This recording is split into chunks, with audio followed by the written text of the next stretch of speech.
So I started out pursuing martial arts when I was pretty young. I was around 14 years old when the first MMA fight happened in the UFC for women, Ronda Rousey versus Liz Carmouche, I think. And I was sitting on the sofa with my family, and my dad was like, you could do that one day. And until that day, I didn't even realize women fought. And I was like, no, I don't really want punched in the face. And he was like, hey, I get it, I understand, but you were made for that. You worked on a farm, you grew up being physical your whole life, like that'll work good for you. I was like, yeah, I won't do that. So we always wrestled around and learned jujitsu, watched YouTube and stuff like that, trying to learn self defense when I was younger with my two siblings and my dad. And when I got to where I was 16 years old, I asked dad if he'd be okay with me going to a gym in town to learn Brazilian Jiu Jitsu officially. And he said, yes, find a way to pay for it, and you're free to do that.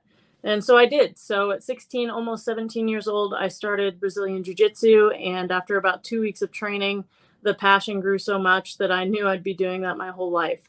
And slowly it evolved to wanting to do MMA as well. And I watched an amateur fight and thought, I really can do that.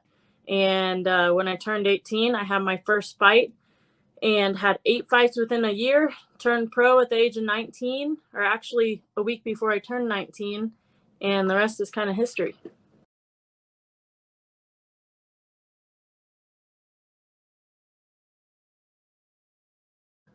So before jujitsu, I did have a lot of other sport experience. I was always an athletic kid growing up. I played soccer, I played basketball and was decent all the way up to high school. I did track and field and cross country in high school. Thought I was going to go to college for that. Then I started jujitsu as a junior in high school. And my senior year, I did a little bit of wrestling and went on to college and just pursued MMA and jujitsu.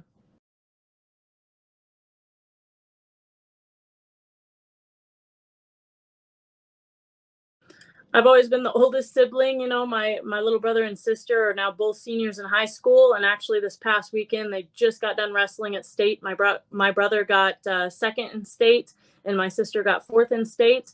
She got second last year, so they're both very good athletes as well. If they had wanted to pursue MMA, I think that would have worked for them. They have other dreams in life though, and I couldn't be prouder of them. From an athletic standpoint, I think us wrestling around and being competitive our whole lives, but mainly my dad, were the ones that had an impact on my athletic career.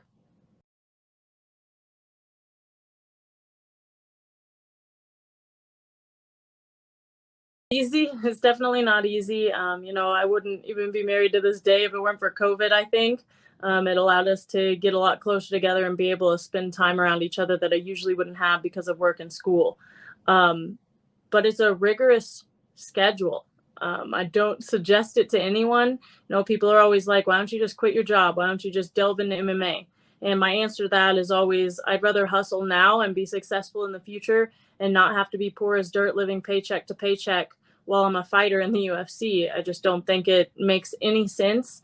And so I work at the same time being able to build up my experience in the job that I'll have after MMA, because this isn't a sport that lasts forever. It's a young person's sport.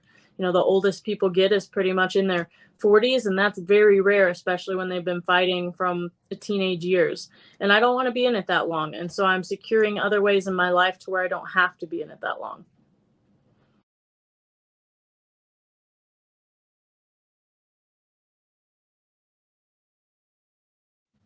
So as far as lifting, as far as the fitness industry and women getting involved in it, I think the hesitation from bulking and all that is such a falsehood.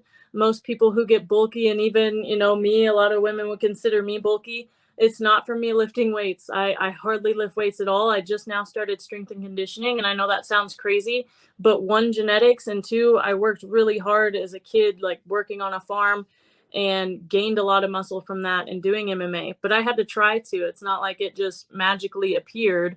You have to eat right, you have to build right, you have to focus on trying to build muscle. You're not going to build muscle and look like a dude or look masculine, as they say, unless you really try to get that way. And a lot of times you have to take enhanced drugs to get that way too, depending on your genetics. So I think it's a very false, I guess, sense of what weightlifting and the fitness industry does to females.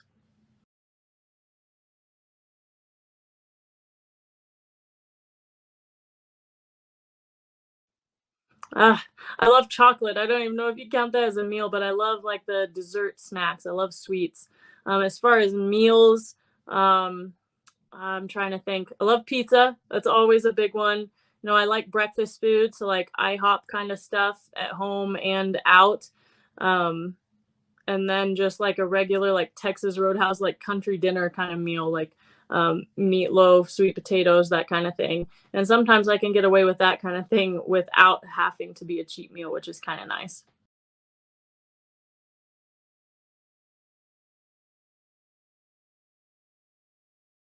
I don't really have an individual inspiration anymore. I used to have a lot of different ones as I grow up. I think it changes just like the goat of the time changes. Um, I always looked up to Holly Holm as I was growing through the sport. And now I would say Tatiana Suarez is always one I have a lot of fun watching. Tisha Torres, who is one of my own training partners, when I was very young, I watched her and I was like, wow, she's so fast. She has such good cardio. But on the guy side is probably where most of my actual like inspirations come from. And that's mainly like George St. Pierre and Brian Stan. I always liked him as a person more than even a fighter. But I always supported him because I believed in his views and his values, and I thought he stuck to them and the way he interacted with his family. And now Michael Chandler is following kind of that same template, and so I like him a lot as well.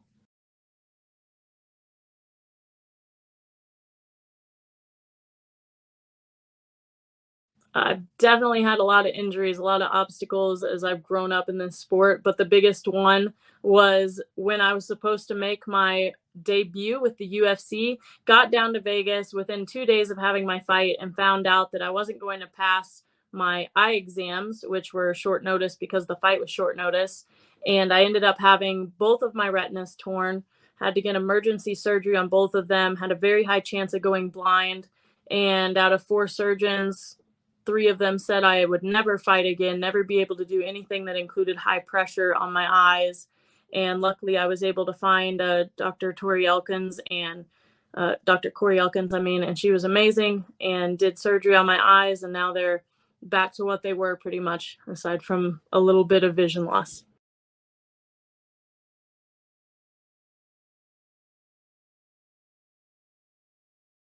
The ultimate goal is, of course, to be the world champion. I don't think you should be in the UFC or even pursuing MMA as a pro if that's not your goal. Like, it's too much hard work. You're putting your body on the line every time you go out there, every time you cut weight, all of this sacrificing that comes with this sport that people don't see behind the scenes.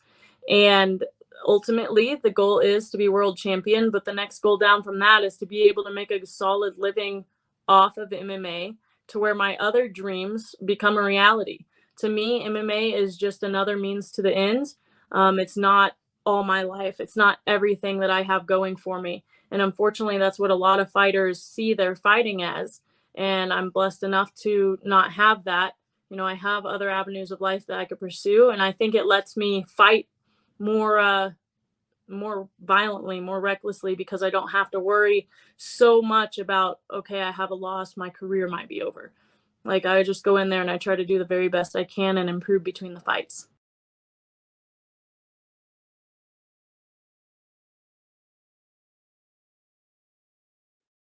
Yes, a lot of negativity has come my way, both from the way I look, the way my body is, and then just the presence that I have on social media. I just got done posting some clown today.